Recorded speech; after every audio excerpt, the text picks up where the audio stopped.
This is MC Fireside Chats, a weekly show devoted to the outdoor hospitality industry, hosted by Brian Searl and Cara Csizmadia. You'll hear from special guests that focus on topics to help your business succeed, all backed by Modern Campground, the most innovative news source in the industry.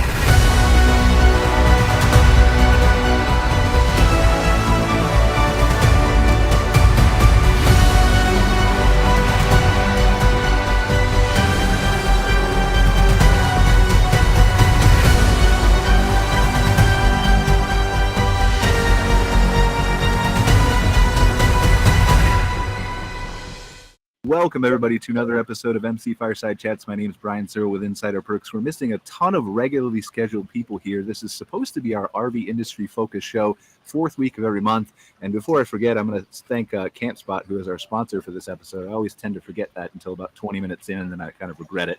But CampSpot's our sponsor for the show, so we're thankful to them. But we're missing a bunch of RV industry people. They had an RV industry open house today, this week, over the last couple days, or is it still going on? Susan and Steve were both there. Still going on. Started Monday. Yep. Okay, so we'll talk a little bit about that and kind of the experience there and what's happening. But that's where we're missing Shane Devenish, Phil Ingrassia from RVDA, who are normally on the show, Eleanor Ham from RVDA Canada, are all three there. And then Cara had kind of a personal situation. She had to step away. Nothing terrible is happening. She's okay, but she'll be back next week. And so we've got Steve, who's a regular guest here from the Shyft group. Steve, I would say your last name, but I'm confident 100% I will pronounce it wrong. So do you want to introduce yourself very briefly and tell the audience who you are? Sure. So Steve Guillaume, and I am president of specialty vehicles for the Shyft group. We've got our brand in the RV space is Spartan Rv Chassis. So we're selling premium Class 8 diesel motorhome chassis. And you made the Crain's Detroit list of the Fast 50 growing businesses, which is super impressive from what I understand. Yeah, as a company, we've really done a lot of things in this space and other spaces.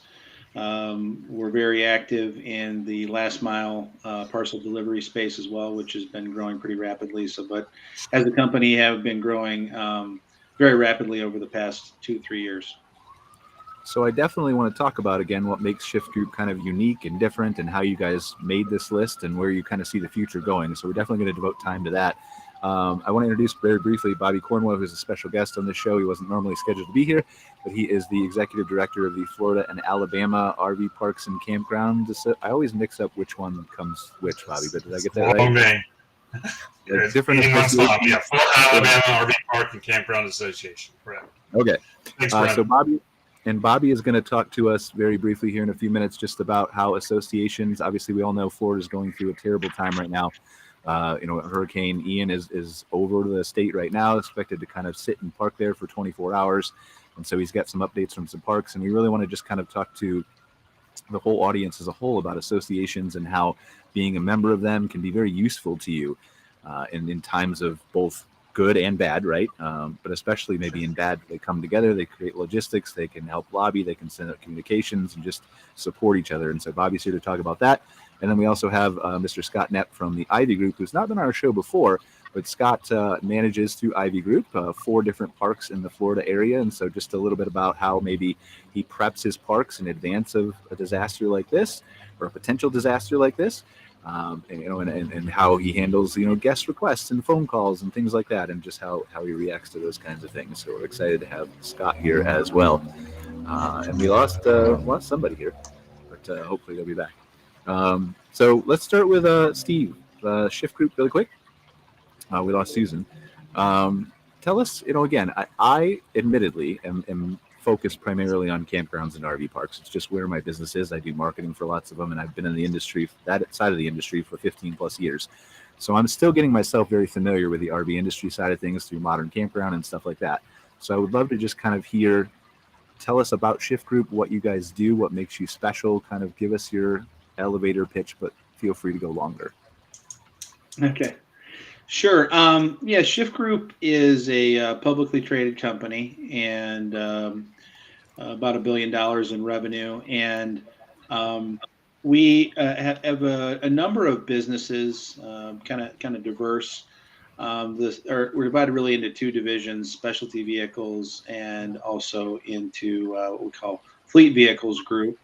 Maybe I'll just chat about that quickly. The fleet vehicles group is really focused on those delivery type vehicles, parcel delivery.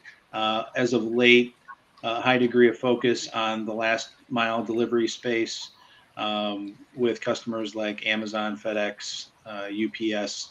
We actually build those vehicles for them, as well as do upfitting for shelves and interiors, things like that, for the vans, the pure vans that they're utilizing.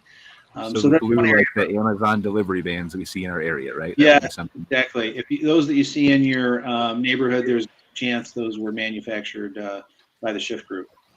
Awesome. Okay. So that's obviously been an area that's been growing pretty rapidly with what's going on with people and their kind of changing behaviors to order more things online, and then obviously have those delivered to you. On my side, the specialty vehicle group, which includes Spartan Rv Chassis. So Spartan Rv Chassis, as I mentioned earlier, we manufacture Class 8 diesel motorhome chassis, really more in the premium end of the segment. But we've been in business under the Spartan brand, selling there for just south of 40 years. So long history with the RV space. We've been growing pretty rapidly as a group there, really focused on innovations, and a lot of innovations, bringing what many of us would consider technologies that we've become accustomed to in cars into the large Class 8 diesel motorhomes. So things like collision mitigation, adaptive cruise control. We've done like lane departure warning systems. We've done a lot of things with camera systems. We've got a custom designed digital dash for each of our customers that will effectively show cameras on the side of the vehicle if you're changing lanes, or show cameras on the back of the vehicle if you're putting your vehicle in reverse. So those kind of things. Also some cool innovations, like our big motorhomes have tag axles. So we've got systems that actually level the weight between your tag and drive, depending upon how much luggage you're putting in different storage bays across the motorhome. And then one that we just introduced recently is a dump assist, where if you pull up to a dump station to drop your brown or gray water, that the vehicle will actually tilt to one side to assist in that operation with a push button there at the tank. So things like that. We just recently announced or launched a new steering wheel system that's got effectively 3 pods. So the 2 pods to the side, east and west, as well as a larger pod on the bottom of the steering wheel that allows a lot more functionality for our customers actually on the wheel, so they can keep their eyes on the road and also have that functionality at their fingertips. So a lot of innovations kind of driven our growth in that space. Very active. Again, was just at open house this morning, and continue to be active in RVIA and the overall RV market. I guess the third one I'll mention, we just recently launched another group called Blue Arc. So we are in the process of developing and launching our own EV cab chassis. It will first go into the again, parcel delivery space, as there's a high demand for those type of vehicles in that space, and we're looking to launch in the second quarter of next year. So again, we will have our own vehicle cab chassis, and then we'll actually be launching with our own proprietary body as well. So exciting stuff there. Again, another innovative product that's helped to drive our growth. And then beyond that, we're looking at what applications we might want to do besides parcel delivery into the future, which could make its way into the RV space as well. Steve, I'm going to apologize because I feel like I could talk to you for an hour, and I'm not going to be able to because I have to get our other outstanding guests some time here. Sure. But I have a couple questions that I can think of off the top of my head. The first one that came to mind when you were talking is Shyft Group has been around for over 40 years, you said. So Yeah. I'm curious now, with that long history, how do you all of a sudden make the fastest growing companies list? What changed for you guys? I think, as with anything, it starts with leadership. We had Daryl Adams came on as CEO in late 2014. I started early 15. We've got some additional leaders that have come on over the past few years to round out our team. I think just focus on being innovative as well as customer service focused. And we've also, again, launched into some new segments, like I mentioned with the new EV. That's a new space for us. Our first EV powertrain. And then we've also, again, in my group, made some acquisitions. I didn't talk really about truck body, but we're very active in the truck body space with two primary brands, Royal, which is a steel truck body, and Duramag, which is a aluminum truck body. So we've had some acquisitions, and we've seen some pretty significant growth there, which has kind of fueled our success as well. But just continuing to stay innovative, close to our customer base, and a strong push from a team perspective to drive year-over-year growth. Well, and innovative is one of the things, like I'm a big tech geeky guy, right? So as you're going through all these little innovations that you have, and admittedly, I've never owned an RV because I can't afford one yet, but I'll get there. Well, I can't afford one with my other lifestyle choices. How about that?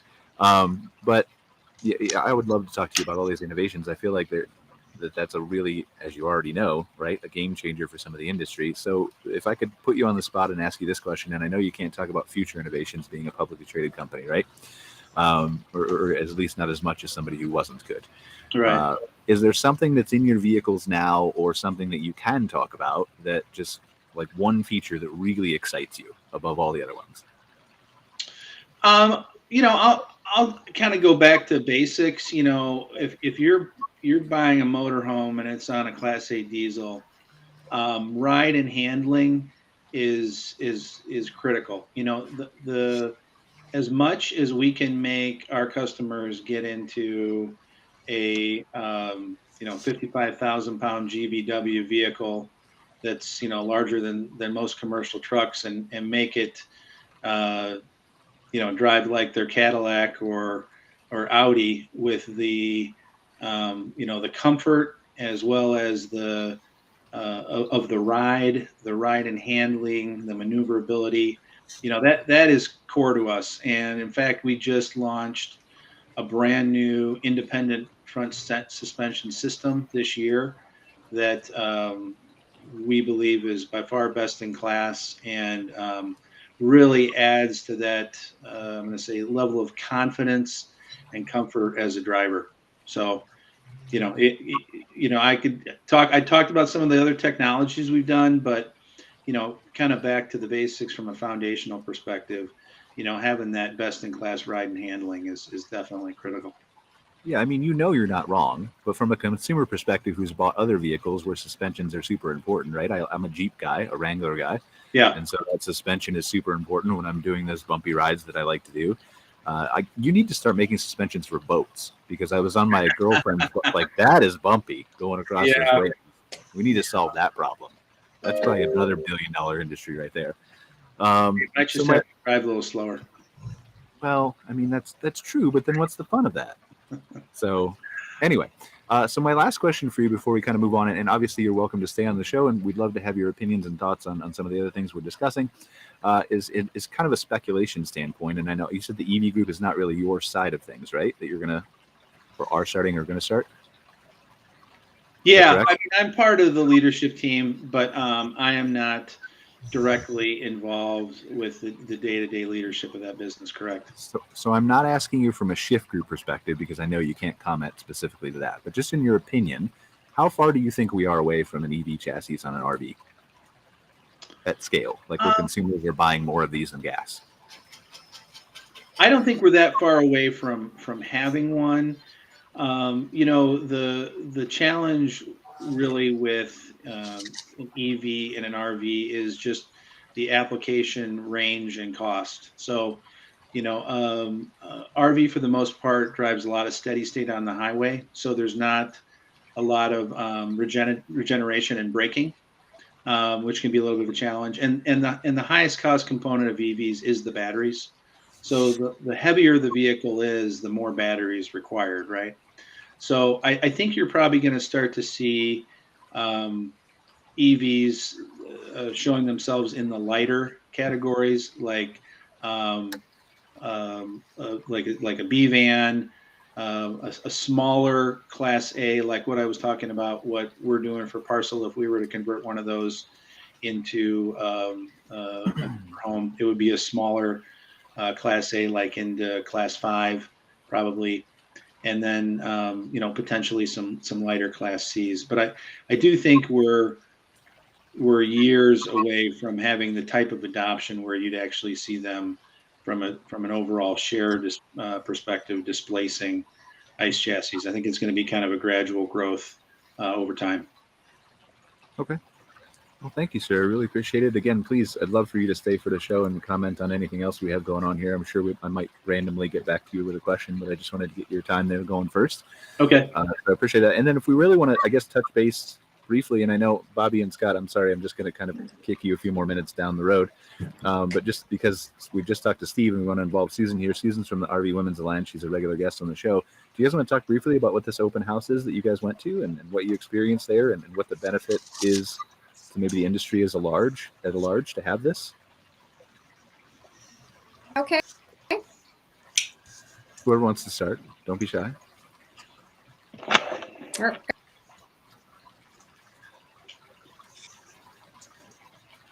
Susan, Steve, whoever. I think I'm having audio. I'd let Susan talk, so she hasn't talked, but then I'd be glad to jump in. I think you're just a little lag, Steve. So go ahead, Steve. Okay. Yeah. I mean, it's an opportunity for manufacturers, particularly those who are producing in the Elkhart area, to bring in primarily dealers to see their current product offerings, and also provides an opportunity for them to see some of the new technologies as well as what's out there from a supply chain perspective. And also the opportunity for them to place orders for upcoming RV deliveries. So it's definitely a very heavy dealer-centric meeting, and I think, or I should say, show. First couple days pretty much focused on that, and then on the third day it gives the opportunities for suppliers to come out and see what product offerings are available for different manufacturers, and also interface with key leaders from different RV companies as well. And something that was started not that long ago, but an opportunity for them to host a show in the Elkhart area, where there is obviously a very high population of manufacturers, for them to do that locally. So kind of showcasing the local area as well. Would you say, if I really took it down and generically described it maybe in a sentence, that this is kind of the place where the manufacturers put themselves in touch with the dealers and kind of convince them that their rig or their technology or their supply chain part or whatever is what they should be carrying on their lots and selling in their stores? Yeah, that, as well as I think getting them, even more comfortable with the portfolio and new product offerings they have in their existing franchises that they carry. To talk knowledgeably about them. Yeah. And you have a very strong concentration of leadership from the different RV manufacturers. So it gives you the opportunity to talk to sales, customer service, engineering, all at one show. So it's very well attended by the manufacturers, and I think it's a great resource for the dealers to be able to come and talk to that diverse group of leaders from the manufacturers. Yeah, it sounds like it. Like, I've been having conversations with a lot of people. Like, we're planning an upcoming British Columbia conference here that's kind of a hybrid event. And we've been hearing from different leaders around the industry of how maybe COVID has changed the necessity to come meet in person at conferences just solely for education, when education has become so democratized and online and available everywhere. But my counter argument, and everybody who knows me knows I'm a tech guy, so I very rarely argue against tech, but is that the networking component can't be replaced. Like you're talking about, the dealers and the manufacturers and the opportunity to meet with leadership and talk to them, I don't think that's ever going to be replaced by tech. No, I think the personal component is certainly something that is necessary, and to be able to interface now, kind of, it's refreshing after kind of what we've been through with COVID over the last couple years to be able to interact at a show and in an open environment where we got food trucks out and people are casual and feel good about being able to walk around and interface with the different manufacturers. Awesome. Susan, do we have you back, or are you still lagged? I don't know. Am I still delayed? A little bit, but you're I think you're good enough. You want to try? What was your experience at the open house real quick? Yeah.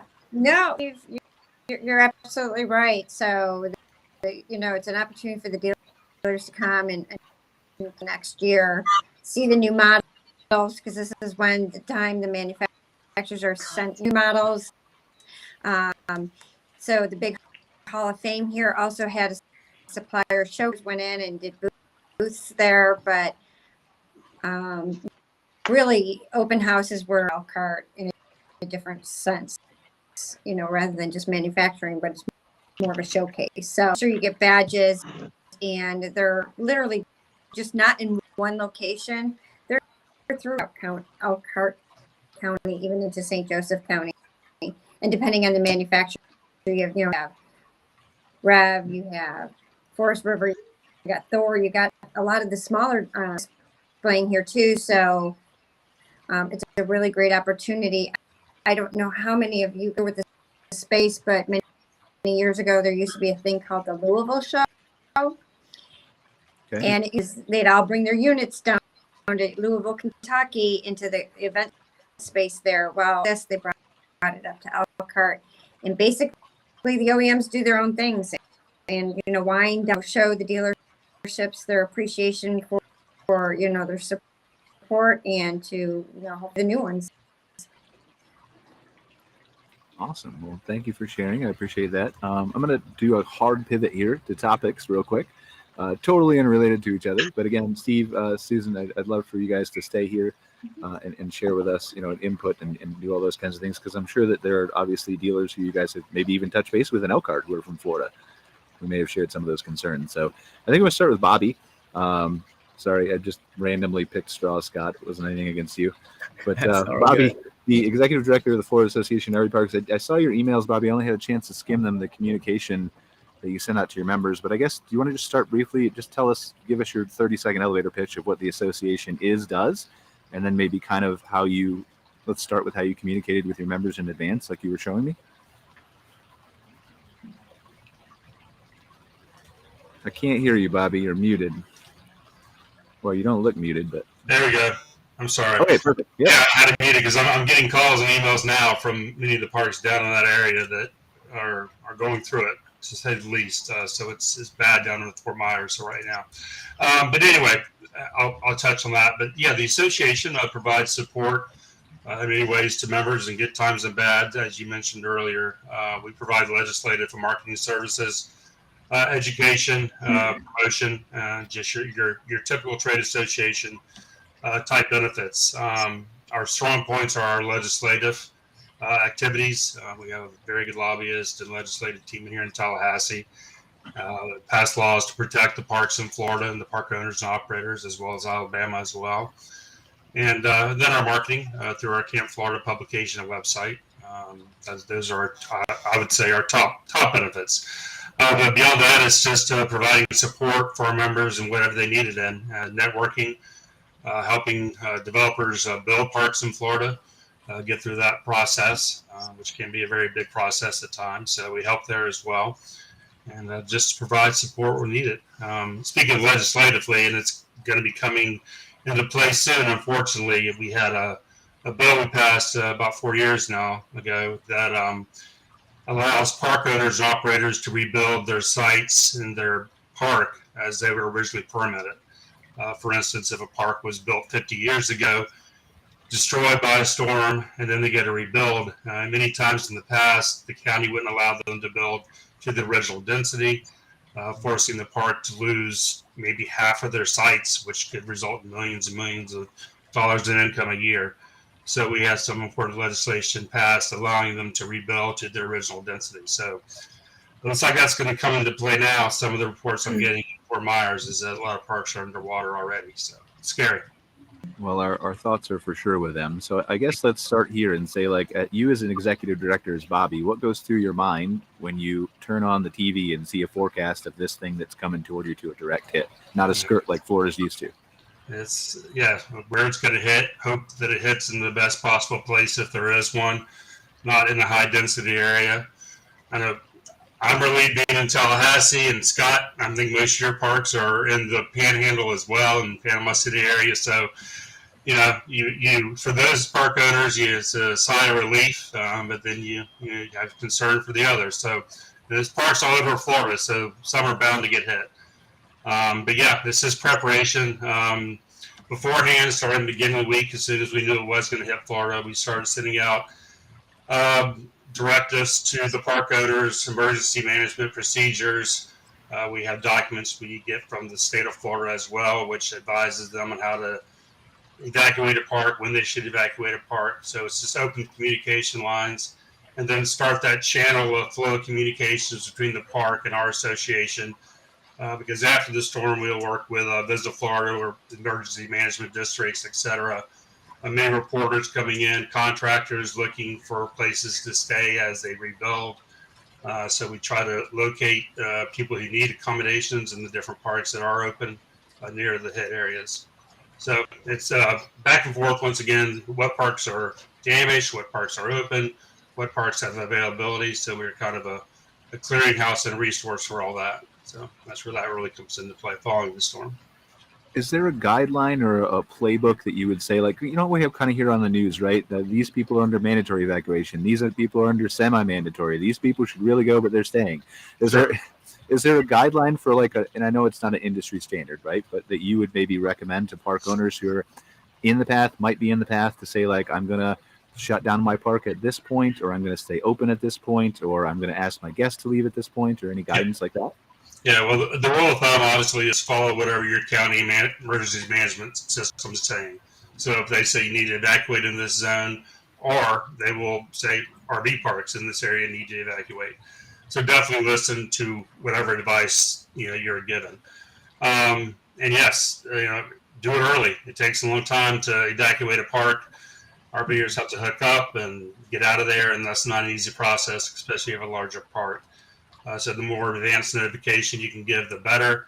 You're going to have many RVers who do not want to leave. They think it's not going to hit them. They're going to, ride it out. Not a good idea, obviously. And it's not a good idea to let them stay or to let them stay in your rec hall or office, per se, unless it's a hurricane shelter. Because there can be liability. That opens them up to liabilities, right? Yeah. Exactly. So, best advice, if you think you're going to be in the path, just evacuate.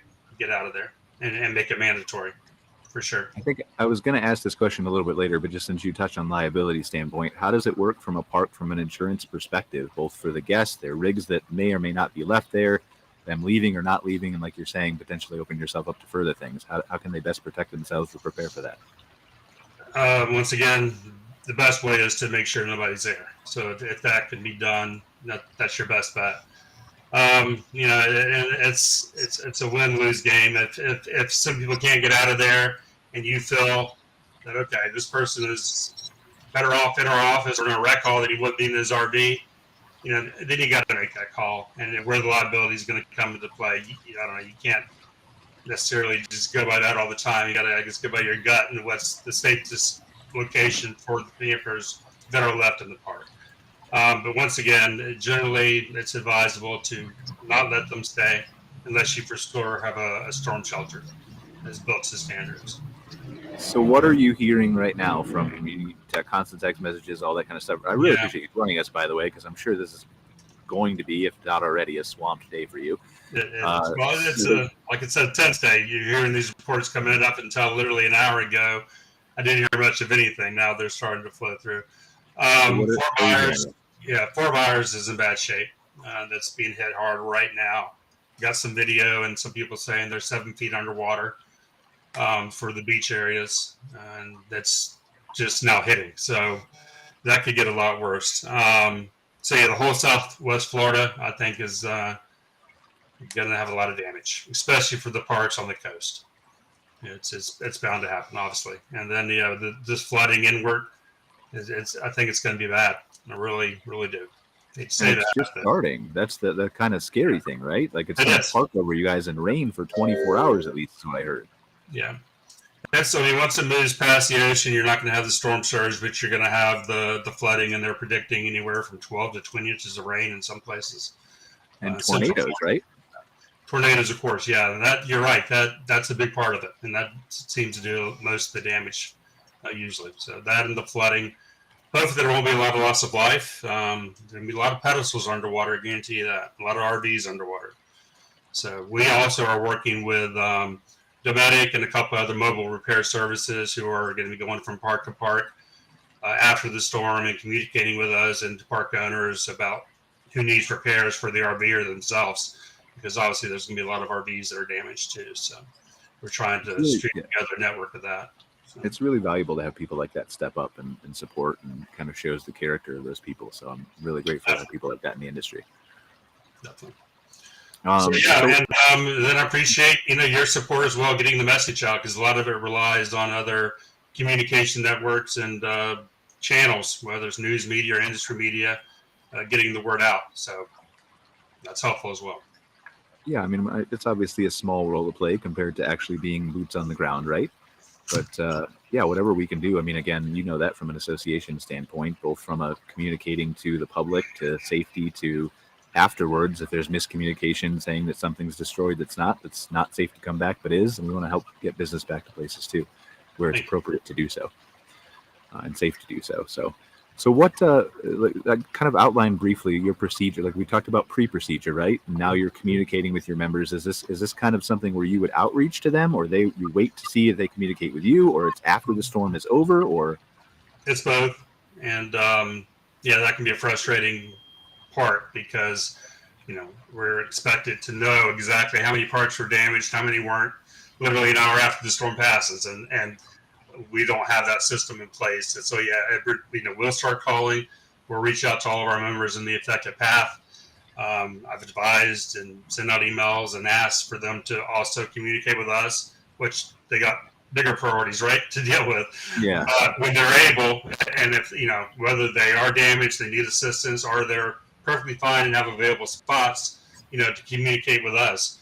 And we already have a lot of parks that are in the Panhandle or away from the storm path that are offering sites available to evacuees and to RVers that are displaced. So that's helpful. So we'll try to get that word out too, what parks, do have availability for those people seeking accommodations too, because it'll be a while for a lot of these parks evacuated. Where the RVers have gone right now, who knows? But they're hoping they can come back the next day, and that's not going to be the case in many of these areas. So they will have to go.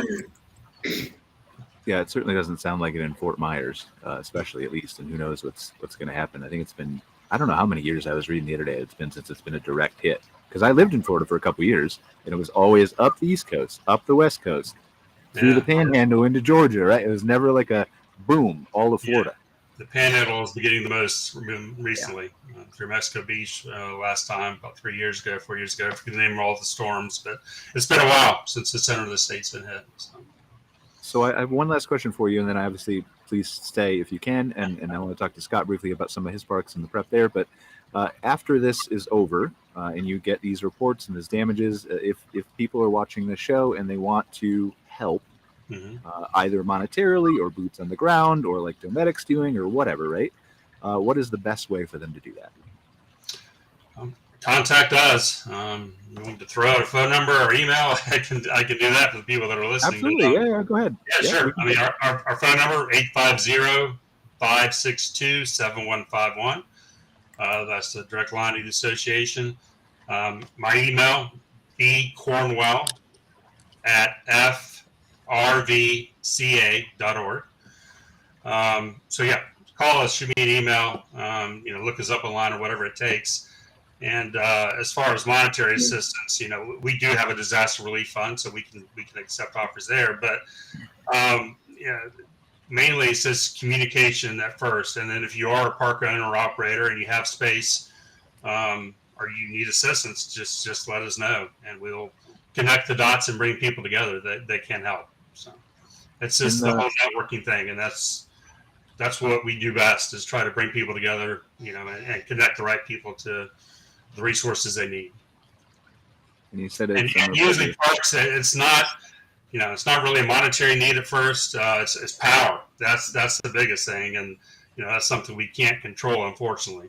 But lack of power, lack of utilities and water, that's going to shut a park down real quickly. Fortunately, the rebuild can be pretty quick unless there's a lot of damage to the actual physical buildings. But that's what's fortunate with an RV park. Once the water resides and once power is back on, the utilities and pedestals are working, then you got your land back. So that's the main thing. The pools and all that. I'm sorry, you just say it's bcornwell@farvc.org, right? Correct. Okay, I'm just going to put that in the chat so everybody can see it, and then we'll just briefly show it on the screen here. So I didn't manage to get your phone number typed in, but if you do see the chat on the right side with a little R, you can type it. It'll go to all the social media channels so people can see it attached to the video if you want to put your number in there too. But really appreciate you being here, Bobby. I know, again, you and I have known each other for quite some time, and just super appreciative of everything that associations in general do. But especially, this help that you're giving now in bad times is obviously invaluable, and just really can't put it into words how important it is. So I appreciate it. Thank you, bro.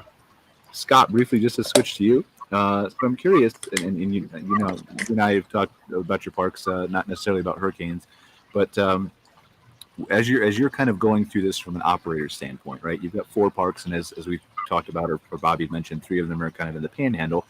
I know one is over in St. Augustine, but still not kind of that direct, at least not yet. It's going to be impacted by the rainfall at some point. So how do you, as an operator, regardless of where the path is going, kind of communicate to your parks, say, this is what we should do, this is our plan, this is how we're going to communicate? Is there a kind of a battle plan or whatever in place? Or I like that, a battle plan. And that's the tough thing about hurricanes, is especially in contrast with other natural disasters, right? Is you get a fair amount of heads up and warning in terms of the direction that it's heading, but it is constantly shifting. So it really is, when it comes to communication, it's communicating often, and it's making sure that we are remembering all of our stakeholders, because the instinct is to take care of the guests, but we also need to remember that we have ownership groups that are very invested in their properties who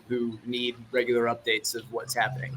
The most impactful thing that we can do is be communicating with the leaders on the property and making sure that they have that battle plan. And to a certain degree, you can have a battle plan that is, here is the process, and ideally you take that off the shelf and you tailor it to the specific situation. And that's what we've done with our parks, is really focus on communicating often and early. And a part of that communication is making sure that we're prepared for when communication changes, right? Because as this goes on, power goes out, phone lines go out. So it's making sure that we have emergency contact information. It's making sure that our guests have a phone number to call. It's making sure that we are working with you, Brian, to get things posted on our website, on social media, so that there's a lot of touch points and there's a lot of stakeholders. So it's making sure that we're constantly identifying those touch points and those stakeholders and providing the regular updates, because there's regular changes that we need to convey to everyone. So I kind of want to walk through this just like we did Bobby, right? Step by step, and acknowledging that the owners and stakeholders, I certainly want to talk about that, but I think that's probably a little bit less important to me and the public than the people who are on right now. Obviously, it's huge. It's important, right? But from people on the ground that need to get out of the path of a hurricane in context, a little bit less important, right? So let's start with the staff, right? If you've got a manager on staff, or on your team at least, maybe a co-manager, you've got other people who are running, depending on the size of the park, activities and things like that, work campers. So how do you communicate first with your staff who's saying, I have a responsibility to this park, but there's also a giant hurricane headed toward me and I have family. So do I want to leave? Do I want to stay? What do I do? So what kind of guidance and reassurance do you provide to those people first? Yeah, great question. Our primary communication early on is to ask them to be plugged into their local ordinances, because they're the ones who are getting those local alerts, who have the relationships with their county and city officials. They're getting the best guidance at the local level. So we are asking them early on, be connected, keep updated, and relay those updates upward.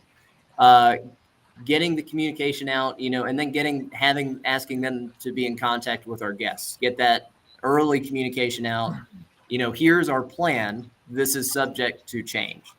And this is for parks that are going to be in, both the parks that we expect to receive that direct hit, and also parks that might be of service, because, a message to one park's guest might be that we're expecting the hit. Here's the time frame in which we've received this guidance.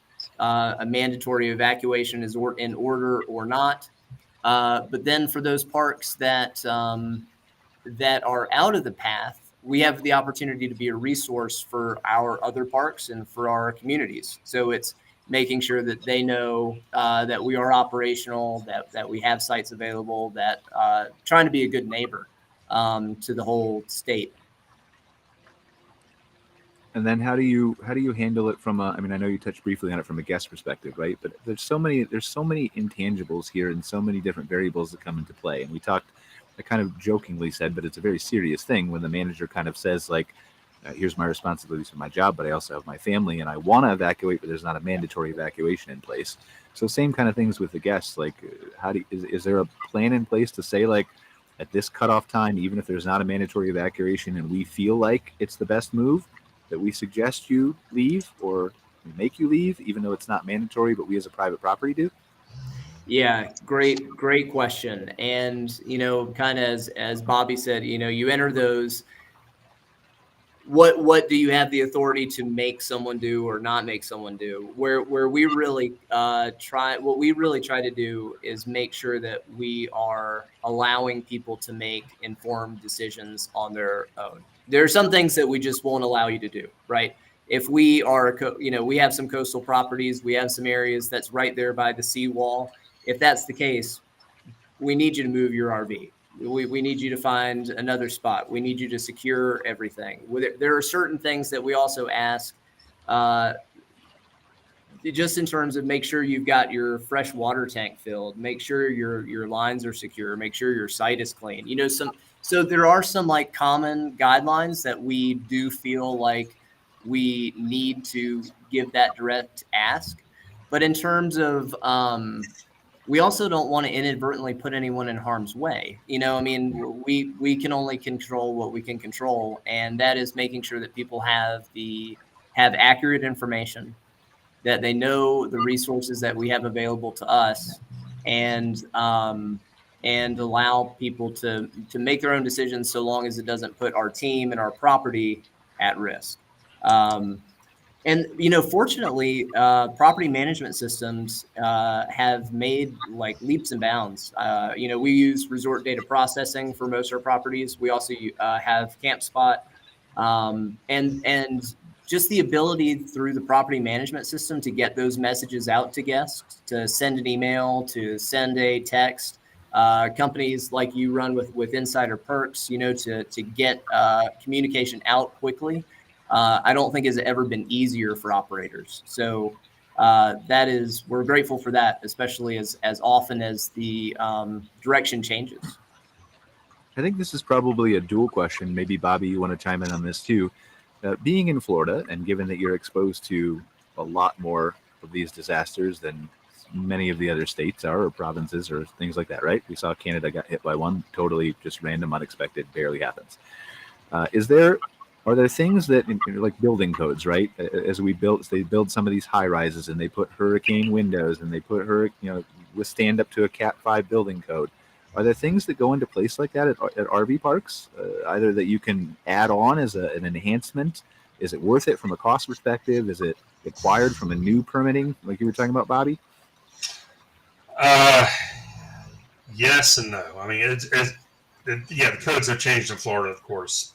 Years ago, after Andrew went through Miami and Homestead area and Cat 5 storm, and ever since then they revised the building codes for residential and commercial. So any stick building that is built in a campground will have to meet those standards, whatever that may be, depending on the coastal area or whether you're inland or below floodplain or whatever that may be. So yeah, I mean that has to meet current building standards. But for the RV that's parked on a site, that the benefit there is it can be moved. Park models, they're a different animal. They're built to RV standards, but yet they're tied down.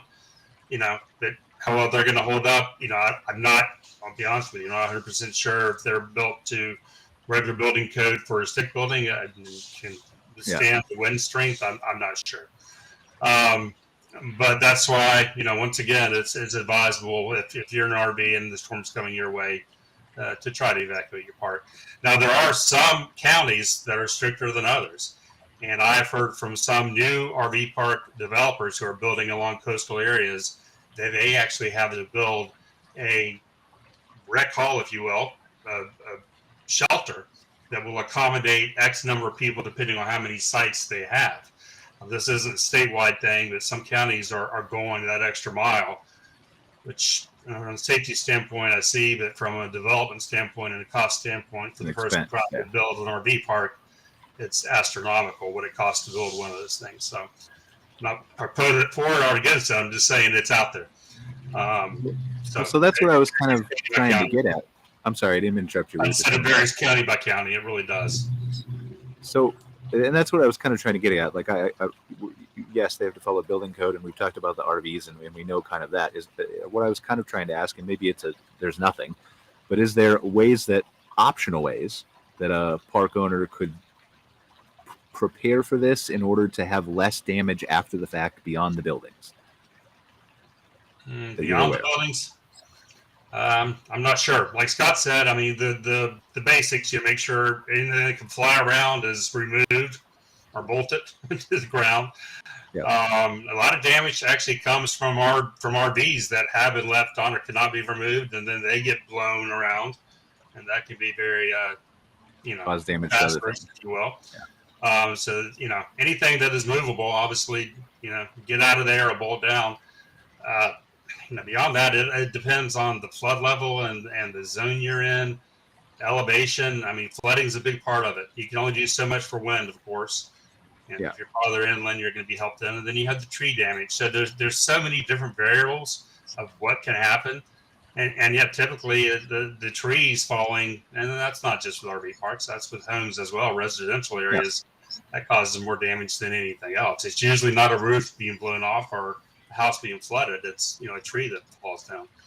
So well, and that's what I'm kind of like asking, right? Is it like far and preventative? I'm not talking about the day that you find out the storm is coming to you, but like making sure like dead trees are pulled out of your park. Perfect. Making sure your sites are graded differently because you might be in a floodplain, even though it's optional and not required.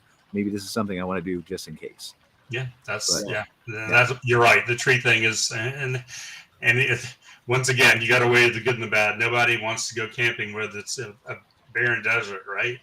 But the trees, they can be hazardous, and that's the same with a home too. I mean, they offer the shade that everybody wants, the privacy everybody wants, but they can cause a lot of damage too. So, good and bad.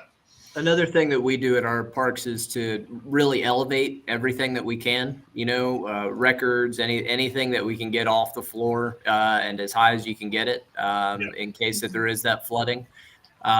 Do what you can to prepare for perishables. A lot of parks have a store or, they might even have a food and beverage option, a restaurant option. Be prepared for power outages and try to, have ice chests and what you can to kind of mitigate the amount of loss that you get. Yeah. And then Brian, too, also, even if the storm is not apparent or coming your way, whenever a guest checks in, if you're one of the parks, especially that is on the coast, I don't care where in Florida or anywhere else, let them know this is our procedure. If one pops up, this is our disaster plan. So for the park owner, operator, and the management on staff to know what that plan is. And if you have something available, hand out, checklist for all the RVers, what they need to do. Give that out in advance. So the more they're prepared and know what to expect, easier it's going to be whenever it comes around. Yeah. One of the things to that point, one of the things that we've noticed is people love being a part of the solution, and it's unfortunate, but one of the silver linings that you get in a natural disaster is that there is that camaraderie and that sense of community. We all go through this together, and it's those moments that you recognize the importance of Bobby's role and an association's role, and it's a time that individuals really want to pitch in and be a part of the solution, and we see that both with our guests and with our team members. I mean, you're absolutely right. We have managers who are in that spot where they say, I've got families and I'm looking out for my safety and security, but the park means there's that sense of obligation that people want to be a part of taking care of what they have. And the other piece is it's a time that the community really rallies together. And just as a good example, our park in St. Augustine that we have one ownership group that has the RV park with us, and they have a hotel with a different management company, and us and the hotel are working in concert with each other. And it's just a good opportunity to look out for everybody in the area and really be at service for, this is a time that competitors really become friends, and we've got options to look out for each other. Yeah, for sure. That's something that is awesome to see as they come together. And I wish more people would come to associations before they need lobbying help or a hurricane is headed their way. Some do, but we need everybody to be a member, Bobby. How do we make that happen? Without sending a hurricane at them, how do we make that happen?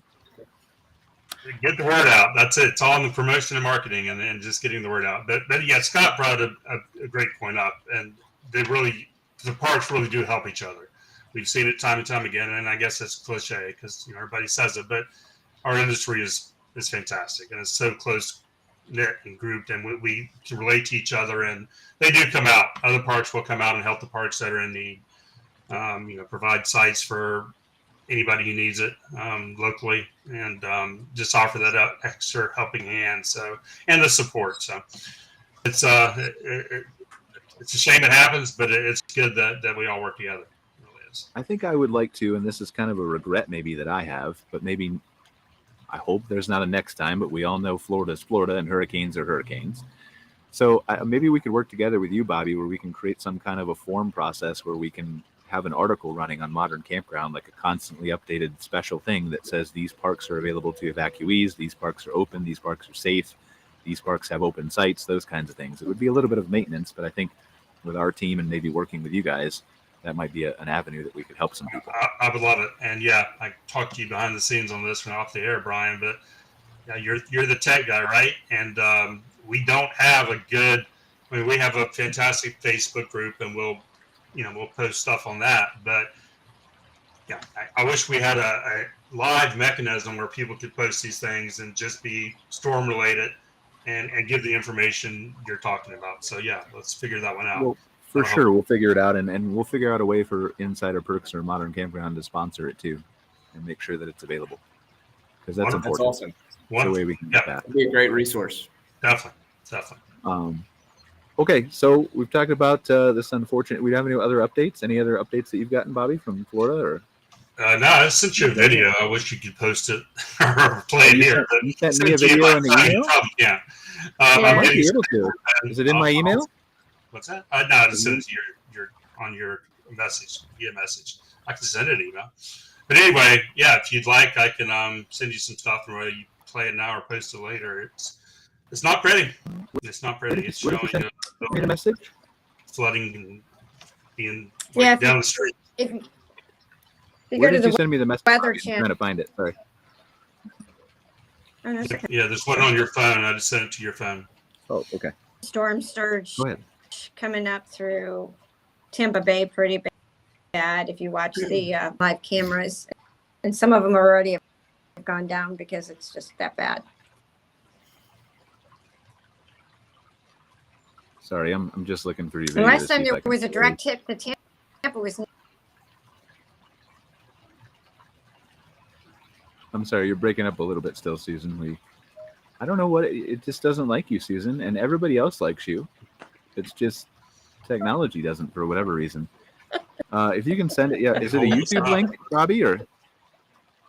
No, this is a personal video from a park owner showing, looks like an RV, but it could be a.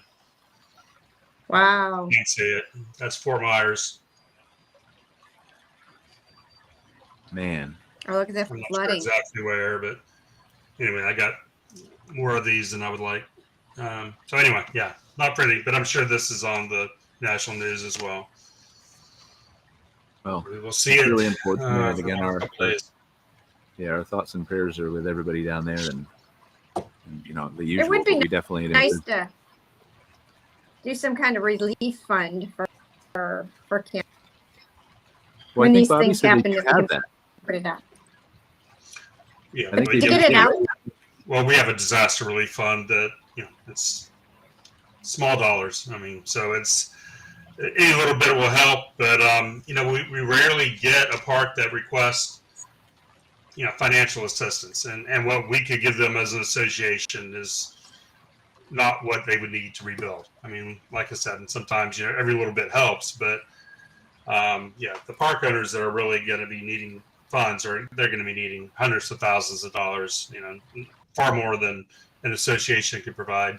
But it's connecting them with the resources of, you know, whether it's government relief or small business loans. That's something that we do as well. If you're talking about what we do as an association, we try to help them in those times and provide that financial assistance. If we can't give it, then we'll, you know, connect them with somebody who can.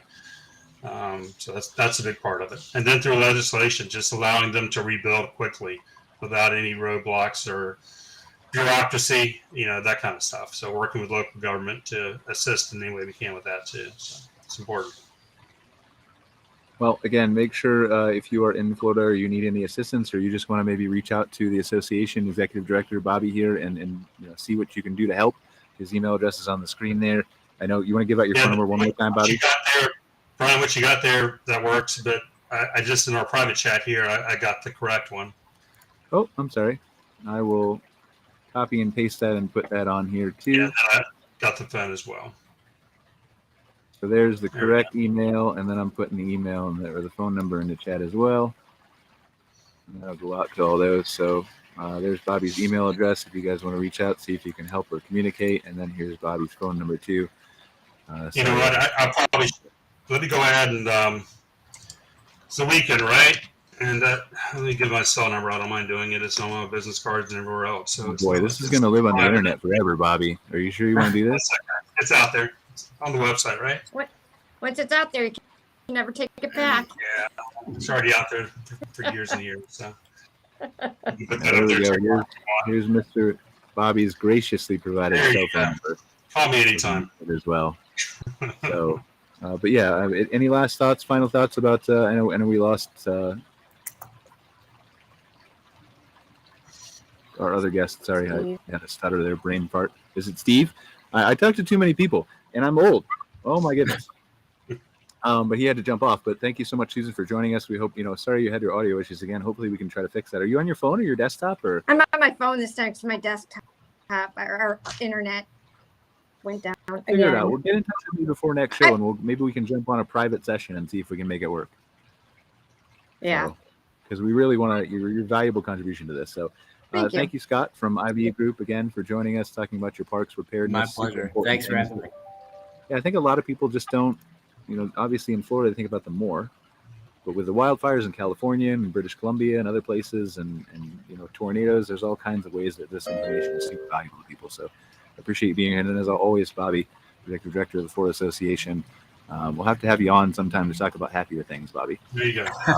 Thank you. Can I come on for happier things too? Yeah, you can come on for happier things. Awesome. Do you have any suggestions on what happier things you like to talk about, or I'm gonna put you on the spot?